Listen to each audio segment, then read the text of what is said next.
Monsieur le Président de la République du Sénégal, Messieurs les Présidents, Monsieur le Premier ministre, Mesdames et Messieurs les ministres, Monsieur le maire, Mesdames et Messieurs,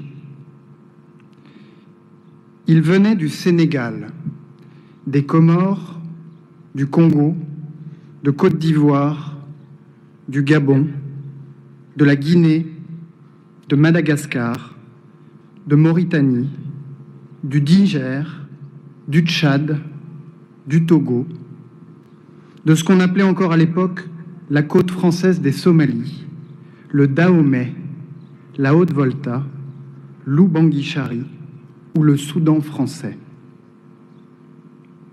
Quittant leurs terres d'Afrique, leurs villages, leurs familles et leurs enfants, ils répondirent à l'appel de la liberté quand la France fut à son tour, dans cette lointaine Europe, envahie par l'Allemagne nazie. Enrôlés ou engagés par amour de la France, ils se couvrirent de gloire sur tous les fronts de la bataille de France.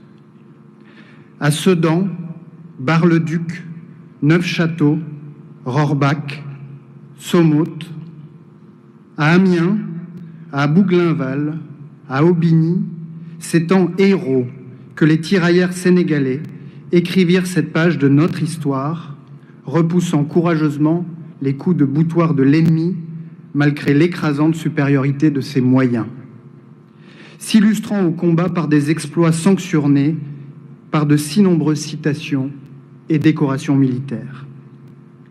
Tant d'entre eux furent tués, portés disparus ou blessés au combat. Plusieurs milliers furent lâchement exécutés par la Wehrmacht après lui avoir fait subir de lourdes pertes. Plusieurs milliers encore restèrent emprisonnés dans les Vosges, dans la Marne ou en Bretagne, dans des camps allemands. Les plus valeureux trouvèrent au fond d'eux-mêmes l'incroyable courage de s'évader, de gagner le maquis et de poursuivre la lutte jusqu'à la victoire. Et ceux qui survivront conserveront toute leur vie dans leur chair et leur esprit les stigmates de la guerre, avec la satisfaction d'avoir, par leur sacrifice, assuré la défaite de la force brutale et la victoire de la liberté. Et pourtant,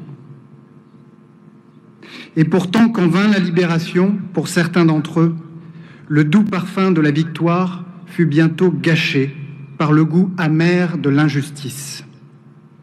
Démobilisés avant les autres, privés de la solde qui leur était due, ces héros africains furent déconsidérés par leurs chefs.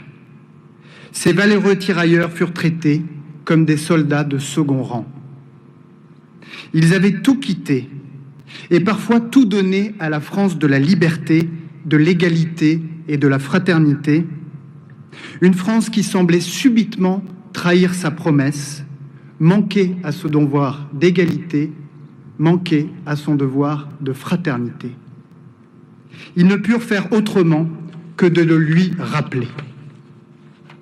Une première fois, ils protestèrent à Morlaix, où la moitié d'entre eux refusèrent d'embarquer à bord du Circassia qui devait les ramener chez eux.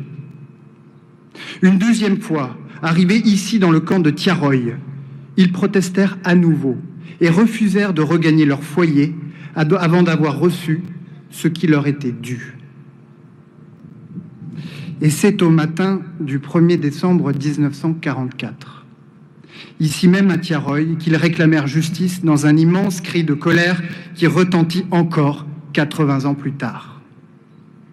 Un cri de colère que la France réprima dans le sang en ouvrant le feu sur ceux-là même qui avaient risqué leur vie pour qu'elle puisse être libérée. Rien ne peut justifier que des soldats de la France aient ainsi retourné leurs canons contre leurs frères d'armes.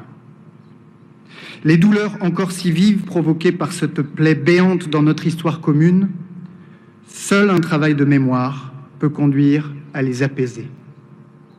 Il n'y a pas d'apaisement sans la justice, et il n'y a pas de justice sans la vérité. La vérité, l'histoire et la mémoire ne sont pas des postures, mais des processus portant une part de complexité devant lesquels nous ne devons pas reculer. C'est pourquoi la transmission des archives a été décidée en 2014.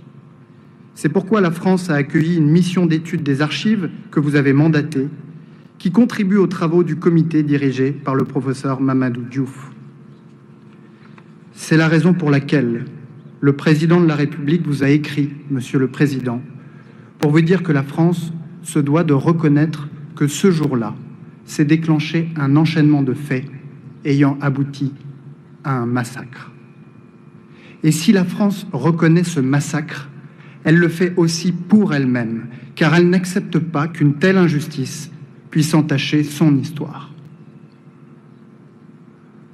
Inclinons-nous devant les 202 stèles blanches du cimetière de Thiaroye, plantées dans la terre rouge du Sénégal comme une invitation permanente à œuvrer pour la justice et la vérité partout et en tout temps.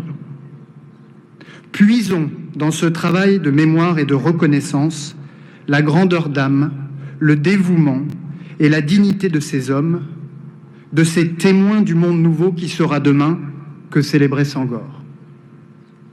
Cultivons l'amitié entre le Sénégal et la France sur les fondations d'une mémoire qui rassemble plutôt qu'une mémoire qui divise.